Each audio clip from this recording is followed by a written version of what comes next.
সেখানেই মহারাজ একটি পদ্মফুল সুর দিয়ে নিয়ে সে গোবিন্দের চরণে সমর্পণ করলেন, গোবিন্দের চরণে সমর্পণ করলেন। ভগবানের শ্রী পাদপদ্ম স্পর্শ করে সেই গজরাজও উদ্ধার হয়ে গেল। বলিয়ে ভক্তবৎসল ভগবান কি জয়। শ্রী শুকদেব প্রভু এই প্রকার গজ উদ্ধারের কথা বর্ণন শ্রবণ করালেন। দিব্য মহারাজ কথা বর্ণন শ্রবণ করিয়েছেন। একটি প্রশ্ন হলো যে ভগবানকে ডেকেছিল গজরাজ, আর উদ্ধার হলো আগেকার গজের না গ্রাহের? বলো, জোরে বলো। গ্রাহ তো ডাকেনি, কিন্তু ভগবানকে না ডাকলেও কি উদ্ধার হয়? বলে আজ্ঞে হ্যাঁ। বলে কি করে? অহম হরে তব পাদ মূলম দাসামি দোষম ভব ভব। কখনো কখনো ভগবানকে না ডেকেও ভক্তের চরণ ধরলেও কিন্তু উদ্ধার হয়ে যায়। ভগবানের চরণ ধরতে তো সবসময় পারবো না, কিন্তু যে ভগবানের চরণ ধরে রেখেছে তার চরণ ধরলেও উদ্ধার হয়ে যায়। আর কখনো কখনো ভক্তের চরণ ধরলে আগেই সহজ সরলে উদ্ধার হয়ে যায়। ভগবানকে ডেকেছে গজরাজ, উদ্ধার আগে কার হয়েছে? গ্রাহের। জগন্নাথ পুরীতে যাবে, পুরীর মধ্যে শ্রী জগন্নাথের দেবের মধ্যে সেই রান্নাঘরের মধ্যে একটি উনুনে 2, 3, 4 করে হাঁড়ি বসানো রয়েছে। আর সেই হাঁড়ির মধ্যে সব থেকে কোন হাঁড়ির চালটা আগে সিদ্ধ হয়? নিচেরটা নয়, কোনটা? সর্বপ্রথম উপরেরটা। আরে ভাই, আগুন লেগে রয়েছে নিচে, আর সিদ্ধ হচ্ছে কোনটা আগে? ওপরেরটা। এটাই হলো ভগবানের সিদ্ধান্ত, যে ভগবানের কৃপার সঙ্গে সংযুক্ত হয়ে রয়েছে সে তো সিদ্ধ হবে, কিন্তু যে তার সঙ্গে স্পর্শে রয়েছে তার কল্যাণ আগে হবে। তার জন্য ভগবত ভক্তদের, বৈষ্ণবদের চরণ সবসময় ধরে রাখতে হবে, ভগবত ভক্তদের সঙ্গ করতে হবে। তোমার যদি উদ্ধার নাও হয়, কিন্তু তুমি যদি তার চরণ ধরে থাকো, তার পদস্পর্শ নিয়ে থাকো, তার সঙ্গ করো, তবুও তোমার উদ্ধার হয়ে যাবে। তবে এই গজরাজ কে ছিল, কারা ছিল? নিশ্চয়ই তো কোনো তারা এমন কিছু কর্ম করেছিল যার জন্য ভগবান তাদের উদ্ধার করতে এলো। একবার দেবল ঋষি নদীতে স্নান করছিল, হঠাৎ করে পা ধরে টানতে শুরু করেছে। ঋষির সঙ্গে সঙ্গে টেনে বার করেছে। দেখি এই দুষ্টকে। যখনই দেখেছে যে তো হুহু নামক গন্ধর্ব সাধুর সঙ্গে উপহাস করিস, জলচর জীবের মতন, অভিশাপ দিচ্ছি, তুই গ্রাহ হয়ে যা,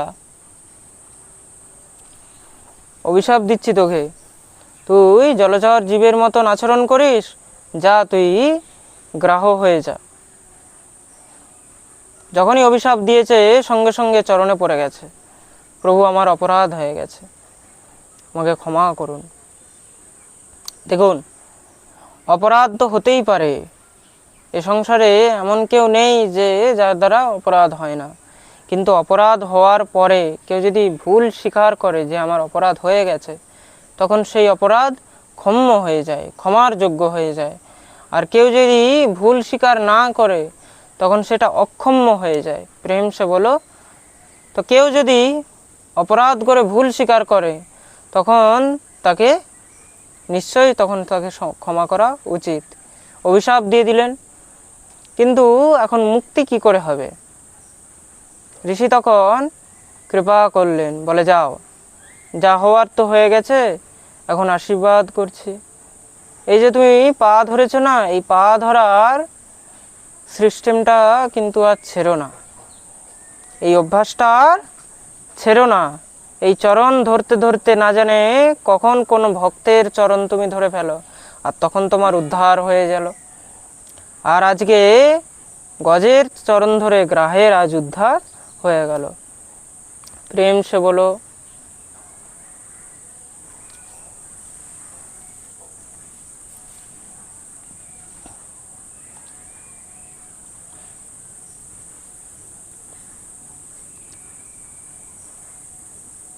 আর এই গজরাজ কে ছিল?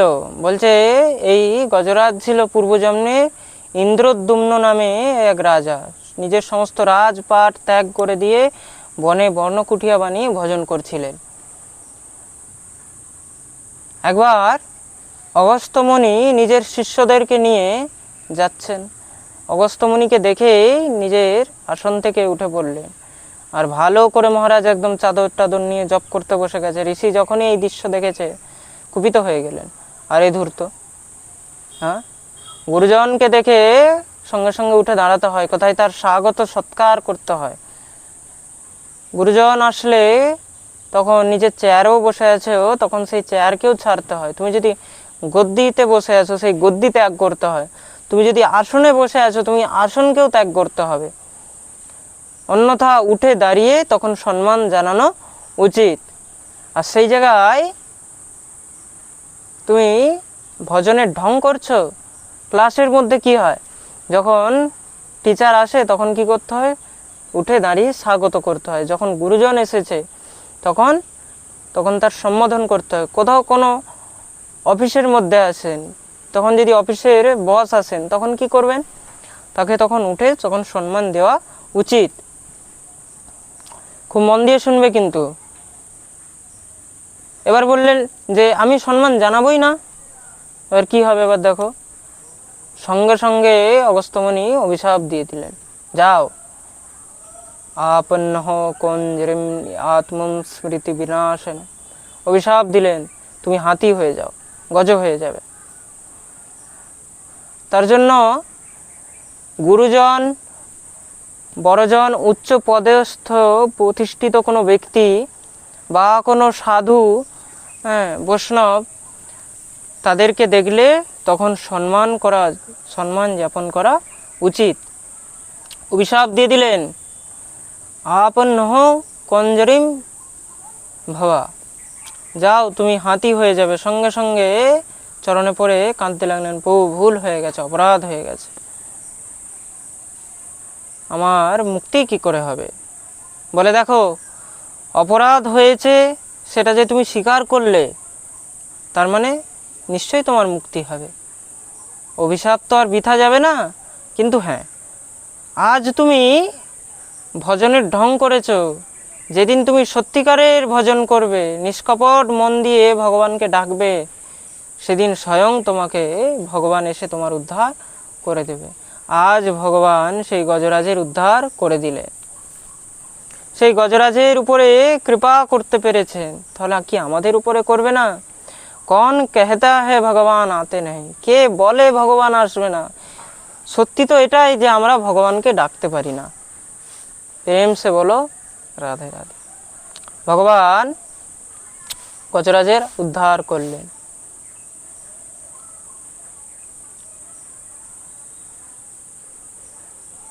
ভগবান গরুরের উপরে উঠে গমন করলেন। ভগবান বৈকুণ্ঠে এসেছেন, ভগবানের দর্শন করতে আসলেন দুর্বাসা মুনি। দুর্বাসা মুনি ভগবানের দর্শন করতে আসছেন, কত বিশাল বড় কৃপা করলেন, একটি হাতির উদ্ধার করে দিলেন। খুব প্রসন্ন হয়েছেন, ভগবানের স্তুতি করলেন। ভগবান আজ পর্যন্ত যাকে যা দিয়েছেন স্তুতি গায়নেই কিন্তু দিয়েছে।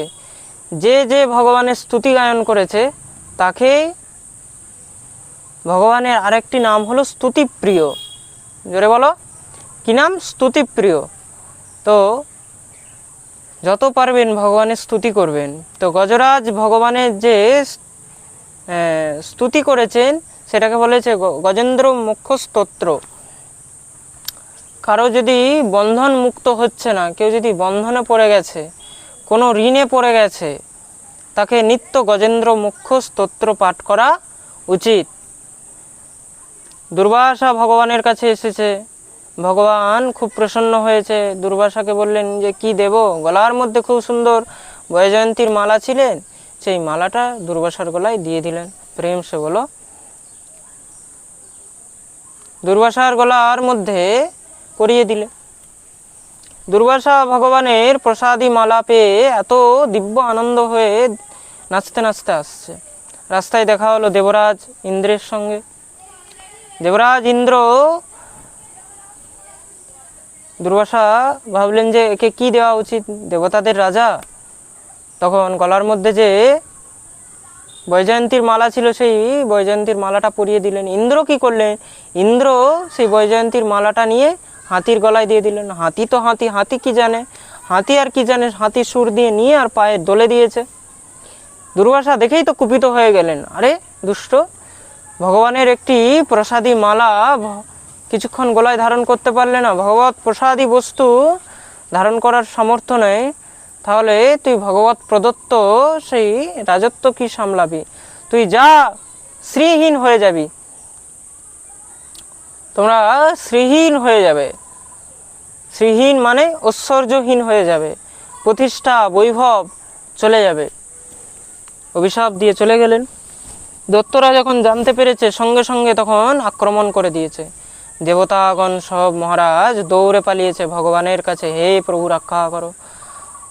ভগবান বললেন, দেখো আমি কিছু করতে পারবো না, কেন কি ব্রাহ্মণের অভিশাপ লেগেছে, আর ব্রাহ্মণের অভিশাপ কিন্তু কোনোদিন মিথ্যা হয় না। ব্রহ্মবাক্যম জনার্দনম। তাহলে কি উপায় আছে প্রভু? বলে একটি উপায় আছে, তোমরা সমুদ্র মন্থন করো, আর সেই সমুদ্র মন্থনের মধ্যে যে অমৃত উৎপন্ন হবে, সেই অমৃত যখন বেরোবে, সেই অমৃত পান করে নেবে, তোমরা অমর হয়ে যাবে, আর তোমাদেরকে কেউ মারতে পারবে না। কিন্তু প্রভু, আমরা যদি সমুদ্র মন্থন করতে যাই, তাহলে দত্তরা তো আমাদের উপরে আক্রমণ করে দেবে, তাহলে আমরা মন্থন কিভাবে করব? বলে ভগবান বললেন যে আরেকটা কাজ করো, তোমরা অসুরদের সঙ্গে সম্বন্ধী করে নাও, দত্তদের সঙ্গে সন্ধি করে নাও। দত্তদের মধ্যে শত্রুদের সঙ্গে বন্ধুত্ব কখনোই নয়। বলে ভগবান বললেন যে কখনো কখনো নিজেদের কাজ বাপ ডাকতে হয়। অনেক সময় বলে না, প্রয়োজন হলেও গাধাকে বাপ ডাকতে হয়। গাধা তো গাধা, তবুও তো তাকে বাপ ডাকতে হয়। প্রেম সে বলো। এক গাধা ছিল, বদমাশি করে, আর যদি কোনো তুই বেশি কিছু বদমাশি করি, ওই যে গাধাটা আছে, গাধাটার সঙ্গে তোকে বিয়ে দিয়ে দেবো। যদি আমি সেই আশায় পড়ে আছি, যদি কোনো দিন ওই মেয়েটার সঙ্গে আমার বিয়ে দিয়ে দেয়, তো তার জন্য বলেছে গাধা তো হলো গাধা। অনেক কিছু, অনেক সময় মানুষ অনেক কিছু কথা বলে অপ্রয়োজনে, সেটা করার জন্য নয় যে যাও দত্তদের সঙ্গে বন্ধুত্ব করো, কিন্তু বন্ধুত্বের নাটক করতে হবে, বন্ধুত্ব নয়। এক হলো বন্ধুত্ব আর এক হলো বন্ধুত্বের নাটক। তো কখনো কখনো কার্যসিদ্ধির জন্য কোথাও কোথাও নাটকও করতে হয়। প্রেম সে বলো। রাধে রাধে। তো এইভাবে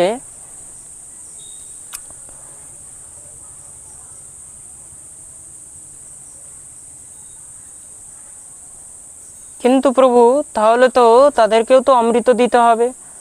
বলে দিতে হবে, বলে তারাও যদি অমর হয়ে যায়, বলে তুমি চিন্তা কেন করছো, তোমরা নিজের কর্ম করো, ফল দেবার চিন্তা আমার উপরে ছেড়ে দাও। এ সংসারে কে না চায় অমর হতে? কেউ মরতে চায়? মরা তো দূরের কথা মহারাজ, এই সংসারে কেউ বুড়োও হতে চায় না, সবাই একদম জোয়ান থাকতে চায়। একটুখানি চুল সাদা হলে একদম সঙ্গে সঙ্গে গোদরেজ কালি মেহেন্দি লাগিয়ে নেয়। একটু দাঁতের মধ্যে সমস্যা হলো, একদম নকল দাঁত ফিটিং, তাই তো?